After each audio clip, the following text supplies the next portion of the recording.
it's really difficult for people to follow your lead if they just don't believe you or they don't like you and they don't trust you. So you have to be able to instill that in some way. But it's to say, I see this person as a professional, I believe them, I trust them, I'm going to take the next step. Because ultimately, you as the practitioner know how to help the client. You do. But they can't be helped if they don't take that next step.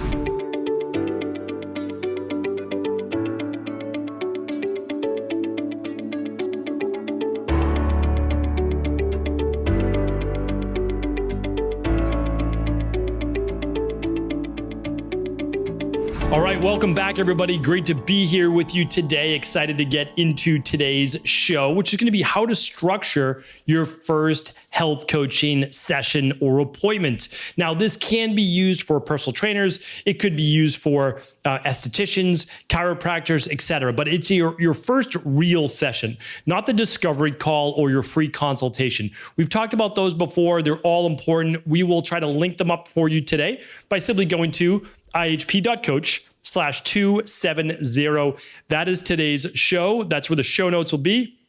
And the 3 big takeaways, all right? We'll try to link up some additional shows for continuing education there as well. But your first initial appointment should really lock into 5 main points that you need to cover.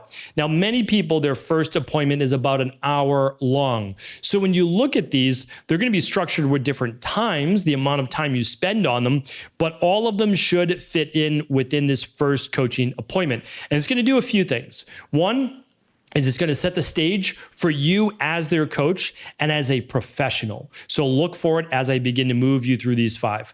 The second thing it's going to do is build that like, know, and trust. It's really difficult for people to follow your lead if they just don't believe you or they don't like you and they don't trust you. So you have to be able to instill that in some way. And then the third main part to it is that you're going to get what we call or they call the buy-in. And it doesn't mean for them to buy anything. They don't need to buy anything. But it's to say, I see this person as a professional. I believe them. I trust them. I'm going to take the next step. Because ultimately, you as the practitioner know how to help the client. You do. But they can't be helped if they don't take that next step. If they don't actually begin the protocol or the personal training program or the esthetician skincare-based program or whatever it is, right? Physical therapy on your own, like doing all these things, they need to buy in. Okay, so let's dive right into the show. And the first one is this. So your first appointment beyond and after your discovery call. So this is not your free discovery call or free consultation.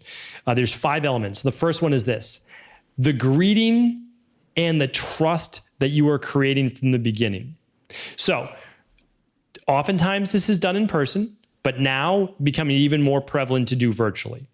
So what you need to do is to convey that you are, and you should be, happy, excited to see them, and can't wait to get into that appointment, like literally excited to get into it.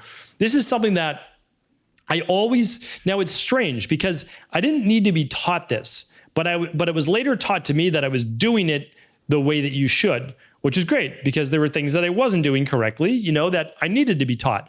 But here's why. And I think many people automatically do this successfully without trying. But here's the thing. I would do 6 to 8 personal training appointments in a row. And for my functional medicine practice, I would do 4 hours in a row, break, 4 hours in a row. Like that's basically what I would do. And each person, I would always, say goodbye to the individual. I'll give that towards the end. But when I saw them, I always smiled. And I said, it's great to see you. Looking forward to today's appointment. And I didn't say it because I had to say it. I actually meant it. And here's why. I am grateful to this day to be able to have the position as a healthcare-based practitioner that's able to help people. Like that, to me, it's the best job in the world. I mean, I could think about all the other jobs around me that I see that I would not want, right? And because of that, I'm literally grateful. And I'm also I'm happy to see the person. I really am. Now, some clients you are always happy to see more than others. There's no doubt about that. But I love my job, and I try to share that with people as well. So when you greet them, you always say, "Hey, Susan, it's great to see you today. I can't wait to get into our appointment. I know there's a lot to work on," because you don't want to dismiss how they're feeling, right? And then you just start with there, like, how are you doing today? I typically don't ask that because as an integrative health practitioner or functional medicine, they're going to start to go into their symptoms. So I always go into something else first, just for 1 minute. So I always say, "Hey, Susan, great to see you today. Can't wait to get into our appointment. I know we just chatted a few weeks back on our discovery call. I've been doing a lot of thinking about your specific symptoms, and I'm excited now to get into a full consultation where we can do a full health history." So I'm kind of explaining what we're going to do. And then you'll leave here today with, and then I'll give them the plan of what they're going to leave with. So now they're excited. So that's what I try to do, right? And so I try to set the stage. Okay. The second part is this. So after we do a short greeting, it can just be a minute, 2 minutes maximum. That's it. Because we all know why we're here, right? We're here for their wellness appointment. All right. So then the second one is this. It's all about them. Like, you literally need to stop talking and stop interrupting. And I'm not saying that you're doing that, right? I'm not being hard on you, but I know through role playing and hearing other practitioners, I'm saying you should not be speaking right now. You should not be even asking more questions right now. Let them speak. One of the amazing things about the natural health-based field is that conventional medicine doctors do not let their patients speak. They do not give them a half hour to just go on and on about their symptoms.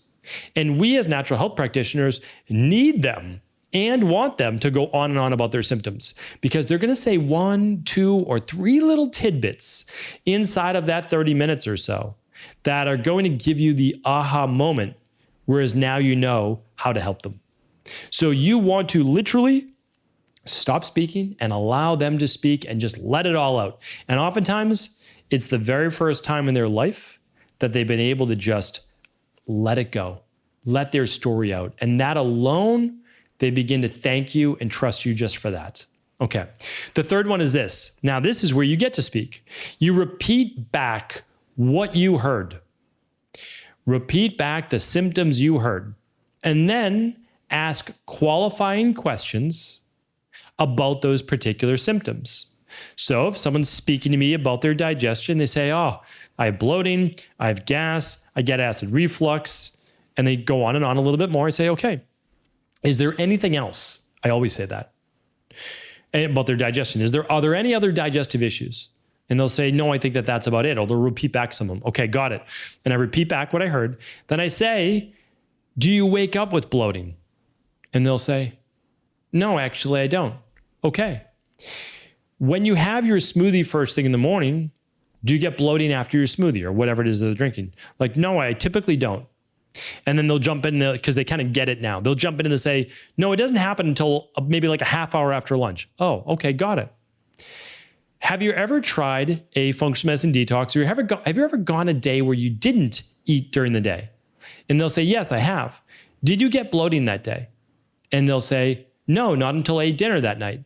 And I'll say, "Okay, very interesting." So what I'm hearing right now is you don't get bloating with liquid pre-digested meals or when you're not eating. What happens is there seems to be a digestive issue that causes bloating when you eat whole foods. Does that sound right? They'll say, "You know what?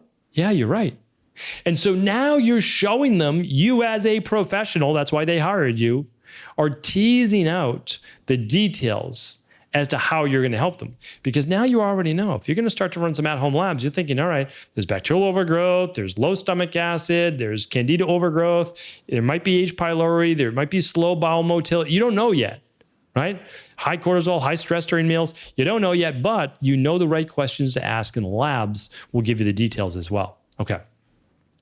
The fourth one now is this. Share with them, again, what you heard. So at the end, you've gone through all the different symptoms. There might be 12. You ask the qualifying questions. You let them clarify. Now you're repeating back everything. Okay, so I have here in my notes, what we're working on is, and I go through all the different symptoms. And then I ask them one more time, is there anything that we missed? And they usually laugh a little bit because there's so many. I've been through this myself, and they'll say, no, that's great. Okay, great. I appreciate you sharing all of those with me here today. It helps me do my job that much better and easier.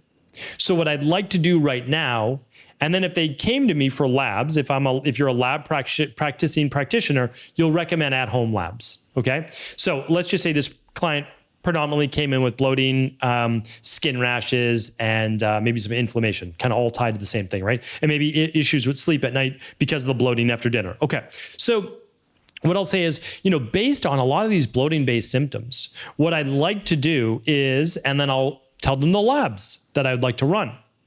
Now, it's up to you. It's totally optional if you run these labs. Here are the labs that I would run. Here are the prices per lab. We can choose all of them, one or two of them, or none of them. And it's your choice, and I'll support you either way. So then we go through the labs. Then the next thing is, okay, and even though I want to make sure we do the labs before we begin the protocols, I also want to make sure that we start to help you with some sleeping at night if it's not just digestive based. Plus, I want to work on a specific functional medicine detox that we're going to start 2 weeks before our next appointment. All right, so now I'm setting the stage again. And the fifth one I do is this: close the call by scheduling the next one. This is what every single health practitioner I know misses. I purposely space it out like that. I try to teach my team as well this. If you want to get better at anything, think about a sport, think about a instrument or an instrument, think about anything. How often should you do that thing? Well, if you want to get really good at it, you want to do it daily. But if you don't know how to do it daily, what do you need? Instructions. Who holds the instructions? Your coach. They need you as their coach. Giving someone a one-time appointment is one of the worst things that we can do in any health, wellness, fitness-based program. They're not going to get the results. They're not going to follow the program. They do need their program tweaked as they start to go through it. They need a personal accountability partner and someone that's able to take them through this. So you close the call by scheduling the next one. And everybody who has an in-person practice and a front desk knows this, hopefully. But what happens is when we move virtual, we forget this. So when someone would leave my office, the front desk was right outside. So what happened? My front desk knew that they schedule their next follow-up. Now, it might not be, well, if it's their first appointment, it's going to be for typically 4 weeks later. But if it was their third appointment or whatever, then they'll come in every 2 to 3 months maximum. That's what we recommend. And that's what we had in our practice as you were allowed to email us once a week, every week with your questions, anything that needed to be tweaked. As long as you came in for an appointment every 90 days maximum. And as we started to move through, we actually made that every 2 months. And the reason we did that is that so much happens over the course of a quarter. I can't make adjustments to your protocol when I haven't really talked to you in 12 weeks. So we would have it be, and eventually move that to 2 months, and it would just be a 30-minute. Like, it didn't have to be a long appointment. And so what happened was we were able to get clients better results. I mean, that's the truth. Because the more coaching you have, the better you get. And if you do more of that up front, the faster your results come. So a lot of coaches, they don't want to schedule it because they're worried about asking for the appointment and the fee and the cost and all that. But you have to understand is they're there for you and coming to you for a reason. And if you really want them to get results, how are they going to get it on their own? If they already knew how to get it, they would have done it on their own.